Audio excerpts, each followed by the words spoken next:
Oi galera, Davi Alves, quem aqui fala, e tá começando agora o meu primeiro vlog de leitura nesse canal. Então eu vou mostrar aí partes do vídeo lendo o livro Trilogia Cósmica de C.S. Lewis. Inclusive tem um vídeo já no YouTube sobre um projeto de leitura.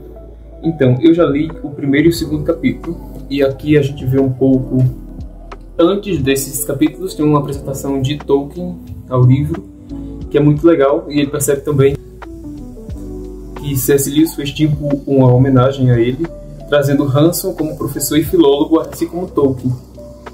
Então é legal, é muito legal perceber que esse livro, que primeiro tinha a ideia de ser uma aposta entre Lewis e Tolkien, foi cumprida por parte de C.S. Lewis e foi muito encorajada por Tolkien aos seus fãs ou aos fãs de C.S. Lewis que não conheciam o livro e que por causa de Tolkien vieram a conhecê-lo. Antes do primeiro livro tem uma carta de apresentação de Tolkien que eu vou ler agora para vocês.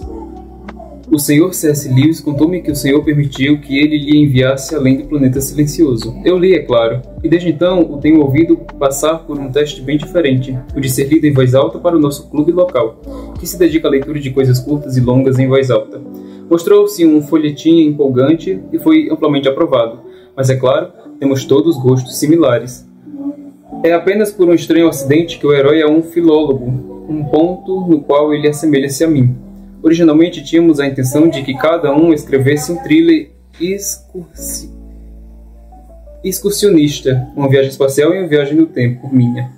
Cada uma descobrindo o mito. No entanto, a viagem espacial foi terminada, e a viagem no tempo, devido à minha lentidão e incerteza, permanece apenas um fragmento, como o senhor sabe.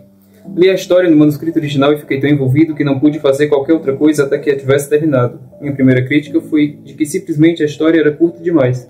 Ainda acredito que essa crítica se mantém, mas no geral, as invenções linguísticas e a filologia são mais do que suficientes boas. Toda a parte sobre idiomas e poesia, os vislumbres de sua natureza e formas malacandrianas é muito bem feita e extremamente interessante, muito superior àquilo que geralmente se consegue de viagens em regiões para onde nunca se viajou antes. A barreira linguística é geralmente evitada ou apresentada de maneira vaga. Aqui ela não apenas possui verossimilhança, mas também uma razão subjacente. Perceba, é claro, que para ser ao menos moderadamente comercializável, tal história deve ser satisfatória em seu valor superficial, como uma vera história de uma viagem a uma terra estranha. Aprecio muito o gênero, acredito que além do Planeta Silencioso tenha passado nessa tese de maneira muito bem sucedida.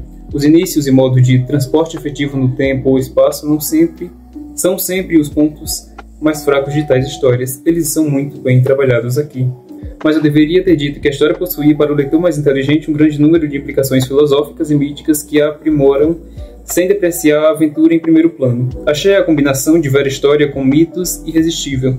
Existem, é claro, certos elementos satíricos, inevitáveis em qualquer história de viajante desse tipo, e também uma pitada de sátira sobre outras obras de ficção científica superficialmente similares, tal como a referência à noção de que uma inteligência superior estará inevitavelmente combinada com crueldade. O mito subjacente é obviamente aquele da queda dos anjos e da queda do homem nesse nosso planeta silencioso. Seja como for, eu teria comprado essa história quase a qualquer preço se a tivesse encontrado impressa e a teria recomendado enfaticamente como um thriller de, não obstante surpreendentemente, um homem inteligente. Mas sei, de modo muito triste pelos meus esforços, encontrar algo para ler mesmo com uma assinatura de a pedido em uma biblioteca, que meu gosto não é normal. J.R.R. Tolkien, trecho extraído da carta a Stanley Unruh, acho que fala assim, Unruh, 18 de fevereiro e 4 de março de 1938. O primeiro capítulo aborda um pouco da vida de Hanson, um professor de férias que saía caminhando por aí, chegando à casa de uma senhora que está agoniada porque o filho não voltou ao trabalho e estava 30 minutos atrasado por causa disso. E ela tem uma certa desconfiança quanto aos patrões porque isso acho que nunca tinha acontecido. E ela preocupada, e o Hanson vê que ela está muito preocupada. Por causa disso, ele decide ir até a casa dos patrões para ver se ele está lá. Quando ele chega lá, depois de muito andar, ele se depara com uma cena terrível, com um monte de gritos e 3 homens arrastando o filho daquela senhora para a parte de trás da casa, ou para uma casa que tinha na parte de trás da casa. Quando ele chega nessa casa, ele vê 3 homens arrastando o filho daquela senhora para um lugar. E ele, aos gritos, porque não queria ir para o lugar que eles estavam levando ele. E acontece que um desses 3 homens conhecia ele da faculdade. E por causa disso, eles deixam o menino, justificando ali que eles estavam levando o menino para aquela parte da casa porque ele tinha surtos. Só que o Hanson ficou meio desconfiado. Um dos 3 homens, a propósito, que conhecia o Hanson era o Devine, que inclusive eles não eram assim tão chegados na faculdade. Só que ele acaba cedendo para que o Hanson pudesse levar o filho daquela senhora de volta para casa dela e oferece a ele, já que ele estava procurando, quando chegou à casa da senhora, uma moradia e uma hospedagem para ficar, um lugar para dormir. E o Devine oferece esse lugar para ele dormir e meio que ele aceita.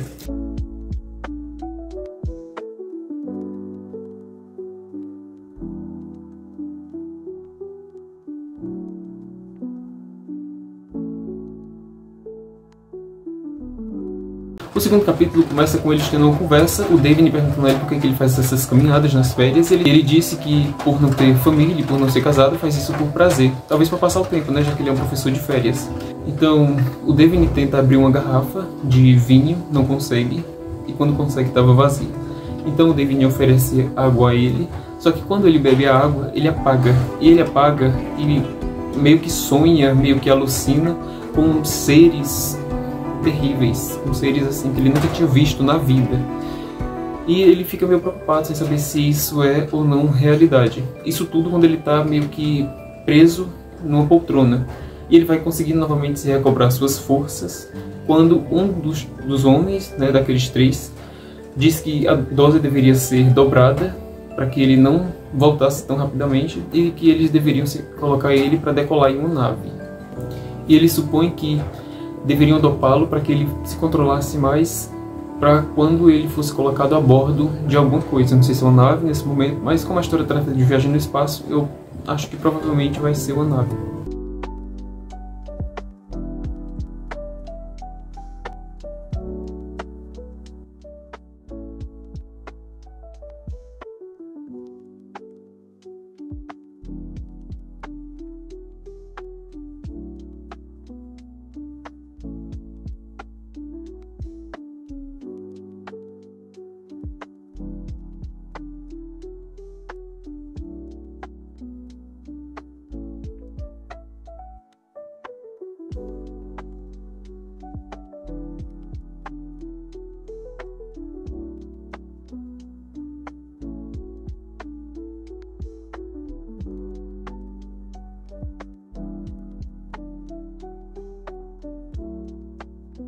Uma coisa muito importante que eu esqueci de falar sobre o capítulo 2 é que o Hanson ele foi apagado com um burro, se eu não me engano.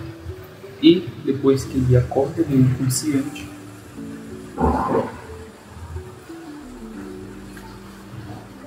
Ele percebe que está em um quarto escuro e quente. Mas ele sente que a noite fora dele, vendo, mas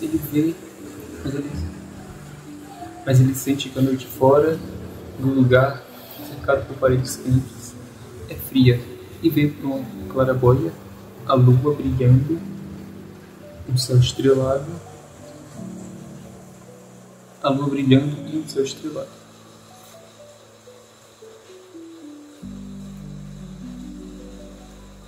Talvez por causa dos efeitos daquilo que foi dado a ele no capítulo 2. Então ele meio que sente a pupila dilatar. E em um outro momento do capítulo é como se as paredes estivessem se expandindo e o teto também. E a lua que ele viu ficar cada vez maior. E a gente descobre no capítulo que ele está dentro de uma espaçonave, como é confirmada por Hanson, um daqueles 3 homens. Assim ele descobre que é peregrino, que ele pensou que fosse o planeta Terra.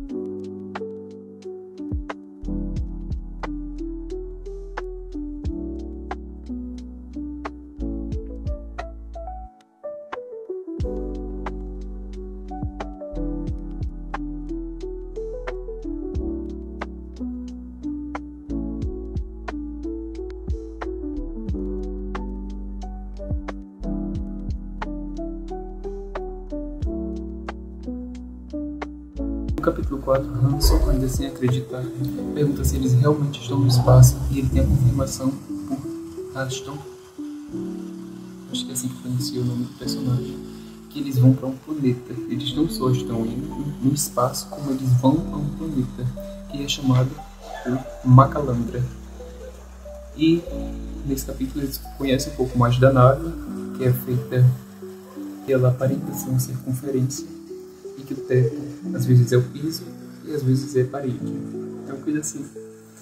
Gente, a narração desse livro é simplesmente sensacional. Então, o capítulo 4 ele meio que acaba com essa dúvida do personagem sobre o propósito pelo qual eles estarem dentro dessa nave, e a gente também vê que o Raston ele meio que tem uma pessoa como autoridade desse planeta Macalandra.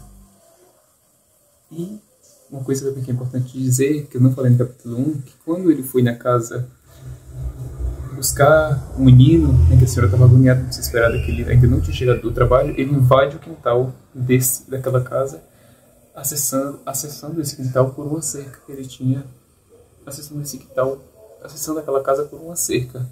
Então essa justificativa é meio que usada pelo Raston para que ele tivesse sido levado junto com ele nessa expedição ao espaço, e também como se ele estivesse seguindo aqui algumas ordens de pessoas ou seres que vivem no planeta Macalandra.